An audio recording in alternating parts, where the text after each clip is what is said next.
Hey guys, I just want to review with you a little bit because you're going to be doing an online assessment at the end of week 3 over the things that we've been doing in math. So I just want to talk to you a little bit about some things that you've already listened to in your videos and just some things so we can just kind of keep those fresh in your mind before you take the assessment. So talking about angles. You just have to excuse my drawing because I'm not the best artist in the world, but I try really hard. So if you see an angle like this and there is a box there, that means that that is a right angle, and that angle is 90 degrees. Okay, another type of angle is an acute angle. An acute angle is anything that is less than 90 degrees. Okay, and then what do you think an obtuse angle would be? It's anything that is more than 90 degrees. So if you have 91 degrees, you have an obtuse angle. If you have 89 degrees, you have an acute angle. And anything less than 89 degrees is an acute angle. So there's also something else that I wanted to talk to you about, and it's called a straight angle. So a straight angle is really just a straight line. And the value of that angle would be 180 degrees. Okay? So if I were to divide this in half, 18 divided by 2 is 9, add the 0, would be 90 degrees here. So this would be 90 degrees here. That is a perpendicular line. It makes 90 degrees when it intersects another line. So if I'm just talking about a straight line here, but if I wanted to turn this into a circle, how many right angles would divide that circle? How many would there be if we divided that circle? So, well, if there's 90 here and 90 here, there's going to be 90 here and 90 here.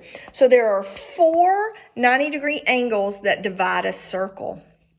And the value of the measurement of a circle would be 360 degrees because 180 here, 180 here. When I add those two together, I get 360 degrees. Okay, something else I want to talk to you about is triangles. So if I were thinking of a triangle that I learned in kindergarten, a standard triangle, that horrible drawing, that's going to be an equilateral triangle. And equilateral triangles have 3 equal sides, okay? So the sides are equal and the angles are equal. So then there's something called an isosceles triangle that has 2 equal sides. I kind of think of that as like a birthday hat or something like that. I know that that's a cone, but still, that's how I kind of think of it. 2 equal sides on isosceles triangle. A scalene triangle is going to have no equal sides. So when you're working with an obtuse angle, that's when you're going to get a scalene triangle, okay? A right triangle has 1 right angle. An acute triangle has 3 acute angles, and an obtuse triangle has 1 obtuse angle. So there's something else we need to talk about, and it's a line of symmetry. So lots of times I tell my kids in the classroom that if I wanted to do a line of symmetry on myself, I could go straight down the middle, and that would be 2 parts that are exactly the same on both sides. If I went this way across, that would not be a line of symmetry. You have to think about it is if you have something and you fold it, do those pieces, are they the exact same? So I have a little Post-it note. So if I take this Post-it note and I fold it in half like this, it has a line of symmetry. This is a line of symmetry. Also, I can take this and fold it like this. That's another line of symmetry. I can also take it and fold it into 2 triangles to make another line of symmetry. And then I can do it the other way to make another line of symmetry. So I could have 4 lines of symmetry with this one square piece of paper. Now, if I take a piece of computer paper, it's not going to work like that. The reason it worked like that for this is because this is a square. All the sides are equal. This is not like that.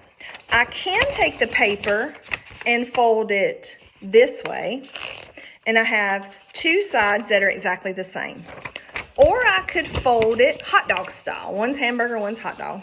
I can fold it hot dog style, and if I could fold it correctly here, and then I unfold it, I have 1 line of symmetry, 2 lines of symmetry. But I couldn't take this rectangular piece of paper and fold the sides up diagonally, and it be the same on both sides. Do you see the difference? All right, so that's lines of symmetry. Also, parallel lines. Parallel lines are lines that never cross. You can think of those as like a railroad track. They're never going to cross each other. You're not going to see anything like this. It's going to go straight so that train can go on there. Also, perpendicular lines. Perpendicular lines are lines that intersect, and they're going to make right angles. Okay? So these things should be able to help you on your test. Make sure that you can use any notes that you have. You can use anything that's on the online math book to help you take it. Just like in class. If you've written some notes down, use them. You guys are super smart, and you're going to do really good on this. If you have any questions, you can contact me. You can contact your teacher if you're in Miss Cash or Miss Nucci's classes. We miss seeing you guys. We love you, and we hope that you are doing really great on everything. Oh my goodness, I almost forgot quadrilaterals. I have a chart. This chart is on the math 4th grade team page, or the 4th grade team page, not just math. But if you'll look at this before we go, quad means 4 sides. Under quadrilaterals, you have parallelograms and trapezoids. Under trapezoids, you don't really have anything else. Trapezoids are all by themselves because they only have 1 set of parallel lines. There's only 2 lines on that 4-sided figure that are parallel. Parallelograms have 2 sets of parallel lines. So you've got 1 set going this way, and you've got 1 set going this way. Okay, underneath parallelograms, you have rectangles. I'll try to move it where you can see it a little better. Had to just do a little makeshift anchor chart spot. Rectangles have 2 sets of parallel sides and 2 sets of equal sides. And then rhombuses have 4 equal sides and 2 sets of parallel sides. So both of these have 2 sets of parallel sides. And then you go to a square. A square has 4 equal sides and 2 sets of parallel sides. This is one thing that you need to always remember, because this is something that'll come up when they ask you questions about quadrilaterals, because they want to make sure you really understand what quadrilaterals are. All squares are rectangles. Every single square you see is a rectangle, but not all rectangles are squares. Okay? And then a square is a rectangle and a rhombus and a parallelogram and a quadrilateral. So a square is all of those things that are on this chart except a trapezoid. Okay? All right, so if you need anything, let your teacher know, or you can get in contact with me. Whatever makes it easier for you. We will see you next time.